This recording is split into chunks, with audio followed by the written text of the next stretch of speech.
Ce 4 août, à Beyrouth, une explosion terrifiante détruisit une partie de la ville et créa un émoi très important à travers le monde. Quelques semaines après, dans la Roya, dans la Vésubie latinée, la tempête Alex créait elle aussi son cortège de morts et de destruction. Dans ces deux contextes, le groupe URD a décidé d'enclencher des processus d'évaluation en temps réel qui nous permettent d'être très tôt sur le terrain.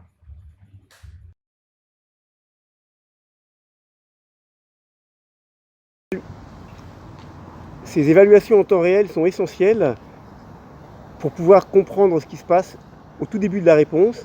Ces périodes-là sont clés pour la distribution des cartes de l'aide internationale et de la gouvernance post-crise qui suivra.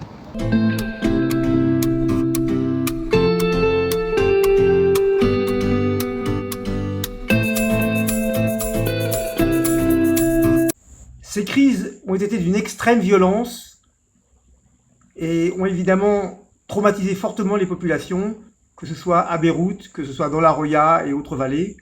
Et les effets destructeurs ont été très importants et sont encore très visibles.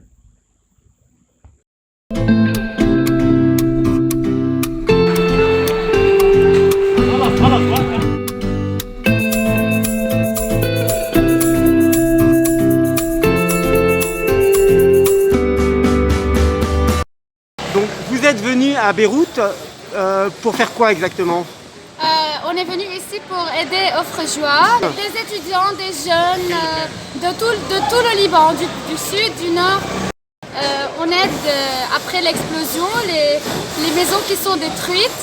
Alors on va remercier tous les volontaires qui sont venus ici pour nous aider. Dans les vallées des Alpes-Maritimes, là aussi la solidarité a été incroyable. Solidarité locale, des montagnards qui sont entraidés, des habitants, des voisins. Solidarité venant du reste de la France aussi, des départements tout autour, une citoyenneté solidaire, mobilisée par les réseaux sociaux de façon assez impressionnante, y compris avec les week-ends solidaires qui se sont mis en place de façon tout à fait fascinante.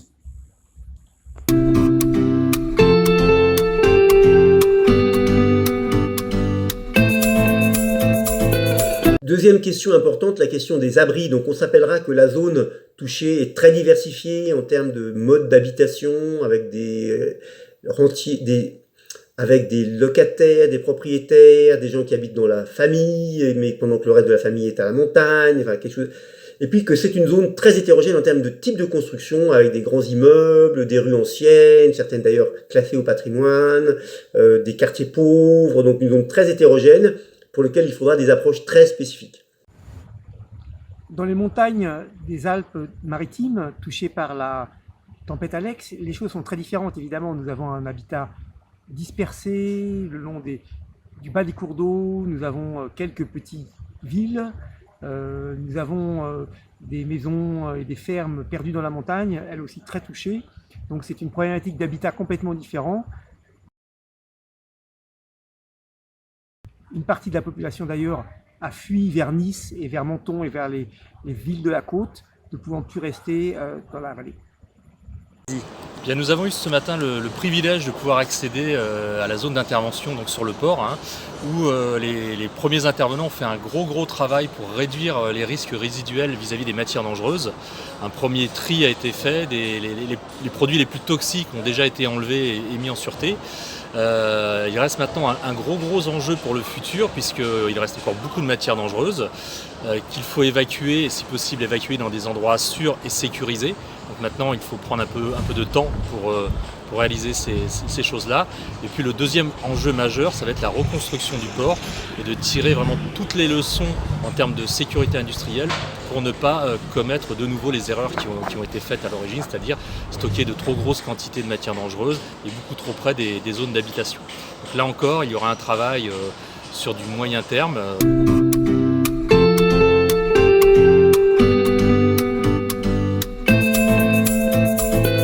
Après une première visite des quartiers les plus touchés, on constate bien évidemment, comme on l'imaginait, énormément de débris. beaucoup d'objets encore menaçant de tomber, donc il faudra être très très prudent encore quand on travaille dans les rues. Nous étions préoccupés également par les poussières qui ont pu retomber, notamment des poussières d'amiante qui se seraient déposées suite à l'explosion des toits des entrepôts qui étaient très souvent en éternite.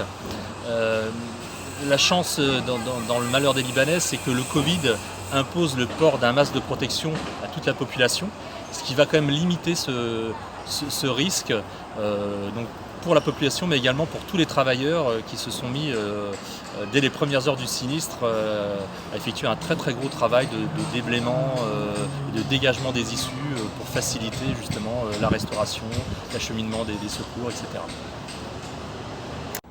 L'explosion du 4 août a produit des quantités très importantes de débris urbains, bris de glace, bris de murs, bris de plaques au plâtre, etc. Et c'est très très difficile de gérer ce que va devenir la suite de ces débris. La tempête Alex et les destructions qu'elle a entraînées ont aussi conduit à des très très grandes quantités de débris à dégager, certains très rapidement pour permettre l'accès aux maisons et d'autres qui prendront beaucoup plus de temps, qui sont allés jusqu'à la mer, y compris encombrant le port de Nice. Donc des enjeux de gestion des débris très importants et très complexes. Pour le Liban, comme pour les vallées des Alpes-Maritimes, le futur est devant, le futur est inquiétant, le futur est complexe, le futur est aussi fascinant et très riche de promesses. Il faudra prendre en compte des deux côtés les enjeux d'environnement. D'un côté, un environnement urbain dans un contexte de risque sismique très important. De l'autre, un enjeu de montagne, d'environnement montagnard déstabilisé et sur lequel il va falloir prendre des mesures pour l'avenir.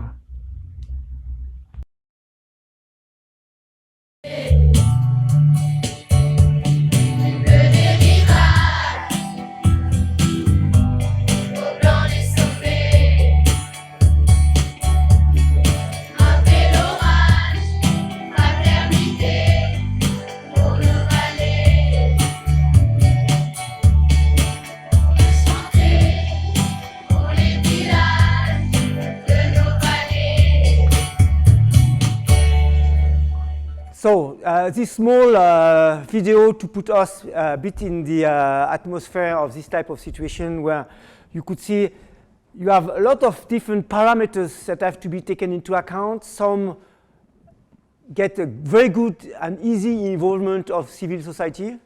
Some which are much more complicated where you have also an imperative to engage with the more specific bodies. Yannick, the colleague, is a lieutenant colonel of the fire brigade, specialized in CBRN, and he was with me during that mission. We tried to look, and in fact, what was very interesting is we were among the first to put loud and clear the issue of the risk of asbestos, l'amiante. And then we got a lot of demand from Lebanese NGOs and civil movement to organize a training. So we were there 2 weeks after the blast, and at the end of the first week of our mission, we organized a training to respond to that demand of the local actors in front of that theory. Maybe a few things. Group URD is a small research and evaluation institute. We are based not too far from here in Provence. We have been working on that issue of citizen involvement. We started, in fact, interesting where the participation issue came yesterday or the day before as an interesting. We started by that question about 15 years ago. The humanitarian sector was not very participatory.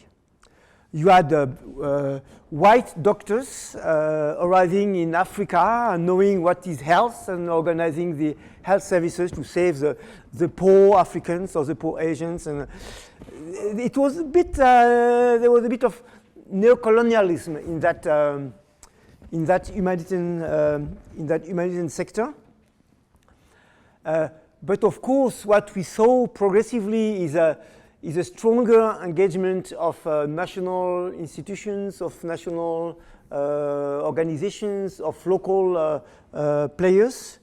So there was a bit of a need to look at that participatory approach in the management sector, in the crisis management sector, while it was supposed to be a key element of the development sector. So we did a big study in 6 different countries, Colombia, Congo, Guinea, etc., to produce a bit of a manual of how to engage with local players, and we produced a book called Beneficiaries or Partners, the Role of Local Organization and Local Populations. And it was interesting because it was a bit of a revolution in the world of the humanitarian sector. In the same time, linked to the risk issues, the humanitarian community started to engage in risk preparedness and prevention. And it became known as CBRN, Community-Based Risk Reduction, CBRN. And it was very interesting because at that time, most of the big players of risk reduction were state institutions. And what appeared clearly is those state institutions, they work somewhere high, but if you really want to have something happening, you have to work with the local actors at the field level, because they know where is the water coming from, they know where is the risk of swamp, they know that. So it started by a strong engagement in local risk mapping, and one very interesting element came, which had a bit of a game changer role, is the understanding of the importance of local knowledge of risk. It was very interesting when we did the evaluation after the big tsunami in 2004, so we did a lot of evaluation 2005, 2006. In Sri Lanka, the last tsunami dated 2,000 years before Christus. It is all explained in the Ramkamheng, which is the local version of the Ramayana, where the king offers his daughter to the gods of the sea, and then get drowned and die to stop the fury of the gods of the sea. So when the tsunami came, they had no knowledge of it. Then and all the water withdrew. So there were a lot of fish kind of jumping on the sand. So people went with a basket to get the fish, and the wave came and killed hundreds and hundreds. Not too far from that, but 1,500 kilometers on the Arakan fault. It's a series of islands close to Thailand and Burma, in the Arakan, along the Arakan fault line. There people are used to small earthquake and to small tsunamis. So when the water withdraws, they take all the things in the ox car and to the hill, two dead. And that was an important point to realize, that this local knowledge is critical if you want to have proper understanding, mapping, and strategy about risk. Of course, it's not enough. You need to combine local knowledge and scientific knowledge. And this was a time of a very rich dialogue between local producer of knowledge, the shamans, the local healers, the old men of the village, and scientific bodies and scientific knowledge. So it was a very interesting time. Then another game changer came in the landscape: social networks. And social networks became a means to send all kind of good things and all kind of bad things. It was very interesting during the Ebola crisis in 2014. Most of the most difficult information, wrong information on Ebola came from the elites in Conakry and to the village, talking about Ebola is being prepared by the Americans to kill the Africans. And it was very difficult to really understand and get into that discussion. So, but end of it came, of course, all kind of means to deal with fake news and try to, but came another mechanism which was citizen networks. So it was not only some people engaging in producing some data, right or wrong, but it was massive mobilization of citizens, not using social media, not anymore only to produce data, but to produce mobilization of means, energy. We saw that in Beirut when we arrived there, few days after the earthquake. The affected area was full of young, you could see that in the movie, young people coming. They have been mobilized by Facebook, Twitters, and WhatsApp. We saw the same in the maritime Alps after the Alex. Immediately after the Alex, there was no communication at all. So it was only neighbors going by horse, by motorbike, by four-wheel drive to see what was happening there in the other village, whether they still. And this kind of information started to move, and then slowly connection came and reached France globally. And you could start to see all those parcels arriving, volunteers coming to help. And it was an incredible mobilization. So incredible that at the beginning the municipality said, oh, how do we deal with that? So they had to get it organized. And in fact, it became a very interesting time where the mayor of Saint-Martin or the mayor of Roya, they opened the sport area for the volunteers to sleep like a dormitory. They organized some of the restaurants, organized a canteen for the volunteers. And then it became progressively more and more organized, but it continues now. Some of the big work are being done by the institutions, the road and maintenance services, and etc.